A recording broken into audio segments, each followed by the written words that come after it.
Welcome to stone dictation. Dictation 5 second बाद शुरू होगा। Ready start. कोविड-19 के चलते पूरे देश में इस समय ऑनलाइन क्लास का चलन है। शहरी क्षेत्र में ज़्यादातर स्कूल डिजिटल लर्निंग को बढ़ावा देने के नाम पर ऑनलाइन क्लास शुरू कर चुके हैं। इस बीच राष्ट्रीय सांख्यिकी संगठन के आंकड़े थोड़े से चौंकाने वाले हैं।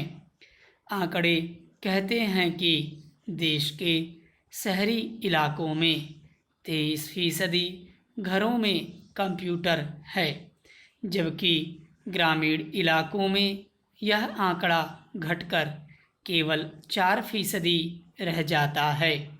हालांकि ऑनलाइन स्कूलों के पक्षधर इससे अलग तर्क देते हैं।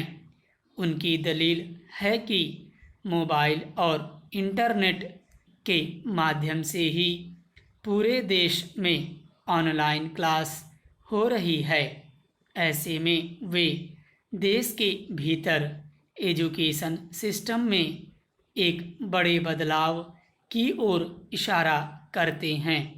लेकिन जब इसको करीब से आंकड़ों में जाकर देखते हैं तो फिर सवाल खड़ा होता है कि आखिर इस देश में क्या वाकई में बड़ा बदलाव खड़ा हो रहा है, या फिर हम ज़मीनी हकीकत को देखे बिना ही बदलते हुए माहौल की तारीफ कर रहे हैं, उसके भविष्य के सपने बुन रहे हैं।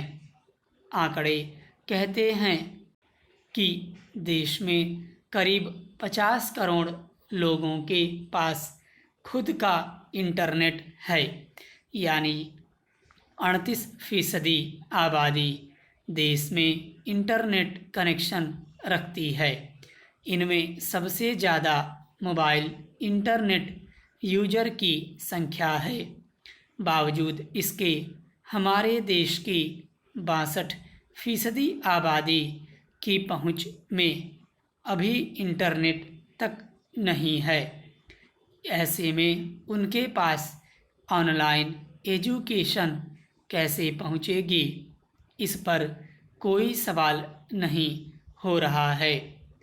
कोई नहीं पूछ रहा है कि आखिर 62% आबादी में ऐसे कितने बच्चे हैं जो कोविड के इस दौर में पढ़ाई से वंचित हो गए हैं, खासकर उस दौर में जब हमारे एजुकेशन सिस्टम में हमें बच्चों को स्कूल तक लाने के लिए मिड डे मील शुरू करना पड़ा।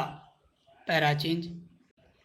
अब सवाल यही है कि जिन बच्चों को स्कूल लाने के लिए खाने की मूल ज़रूरत का ध्यान रखा गया, तो फिर ये बच्चे आज के वक्त में कैसे पढ़ाई कर रहे होंगे।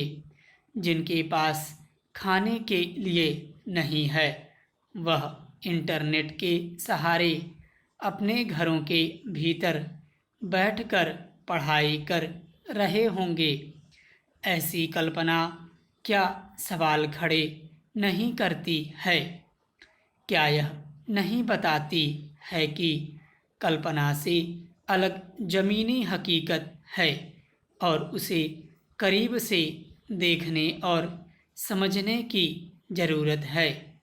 हमें बदलती दुनिया के सपने देखने का हक है, लेकिन पहले हमारे सामने जो वर्तमान दुनिया है उसकी ज़रूरतों को ध्यान में रखकर सोचने की ज़रूरत है। ऑनलाइन क्लास एक अच्छा शब्द है, सुनने और बोलने में अच्छा लगता है। हकीकत यह है कि अभी इस देश में ऑनलाइन क्लास में सिर्फ महंगे स्कूल और उसमें पढ़ने वाले बच्चे ही पढ़ाई कर सकते हैं। आम गरीब बच्चा जो सरकारी स्कूल में पढ़ रहा है वह इस सिस्टम से अभी दूर है। ऐसे में सरकार को भी अपनी नीतियों और प्रयासों में सामूहिक नज़रिए से देखने की ज़रूरत है, जिससे स्कूल स्तर पर खड़े हो रहे इस भेद को मिटाया जा सके। ऐसी नीति बने जिसे निजी से लेकर सरकारी स्कूल में आसानी से लागू कराया जा सके। हमें आने वाले कल के लिए सभी बच्चों को एक नज़र से ही देखना होगा, तभी देश की शिक्षा में सही बदलाव दिखाई देगा। स्टॉप।